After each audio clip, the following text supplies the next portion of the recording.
नमस्कार दोस्तों, मैं हूं रेलवे पॉइंट्समैन अंकुश। आज मेरी जगह लोको पायलट क्यों मेमो देने आए? हमारे स्टेशन की एक टंकी में पानी क्यों नहीं आ रहा? 12 घंटे ड्यूटी फिर भी हमें मजा क्यों आता है? और बारिश का एक फायदा क्या है, आइए बताते हैं। तो दोस्तों, ऑर्डर पर मंगाई गई वेज बिरियानी खाकर हम अपनी ओला बाहर निकाल लेते हैं और मास्क लगाकर अपने गंदे हेलमेट को साफ करके पहनते हैं और आ जाते हैं NH44 हाईवे रोड पर और बेहतरीन मौसम के नजारे देखते हुए आ जाते हैं फलों की दुकान पर केला लेने के लिए। इसके बाद अपनी रेलवे स्टेशन, जहाँ हमको पूरी रात यानी 12 घंटे बिताने हैं। हम तो स्टेशन 15 मिनट पहले पहुंचे, लेकिन ट्रेन लेट हो गई। लेकिन मेरे आते ही ये दोनों ट्रेन चली जाती हैं। तो अब मैं ड्रेस पहनकर पॉइंट्समैन का रूप धारण कर लेता हूं और अपना चमकने वाला शस्त्र उठा लेता हूं और एक एक करके बहुत सारी गाड़ियां पास कराता हूं, जिसमें कुछ गाड़ियां रुक रही थी तो कुछ दूसरी साइड जाकर निकालनी पड़ रही थी। इसके बाद कुछ मालगाड़ियां आती हैं जाती हैं और अभी बज रहे हैं रात के 12:30 और लास्ट एक्सप्रेस गाड़ी निकल ली है। तो मैं बत्ती लेकर इंतजार कर रहा हूँ। फाइनली ये ट्रेन सेफली निकल जाती है। फिर एक मालगाड़ी आती है रात के 1 बजे और इस बार मैं नहीं, लोको पायलट मेमो देने आए थे और यहाँ से चली भी गई। इसके बाद सुबह तक सिर्फ मालगाड़ियों का आवागमन होता है, चाहे रात के 2 बज रहे हो, 3 बज रहे हो या 4 बज रहे हो। अभी सुबह के 5 बज रहे हैं और इसी महीने से शुरू हुई झांसी खजुराहो ललितपुर पैसेंजर आ जाती है और साथ में तेज बारिश भी, जिसमें सवारी तो है ही नहीं या 4-5% है।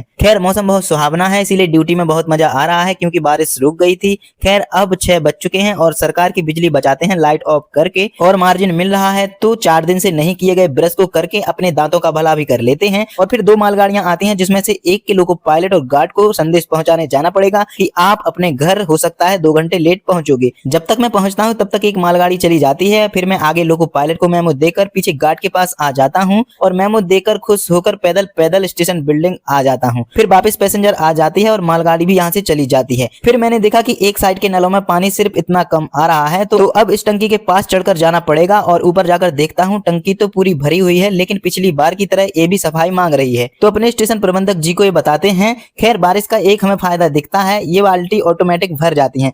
तो चलो, अब मुझे घर जाना होगा। तब तक आप वीडियो को लाइक कर दो और ऐसे ही ब्लॉग के लिए चैनल को सब्सक्राइब कर दो। धन्यवाद।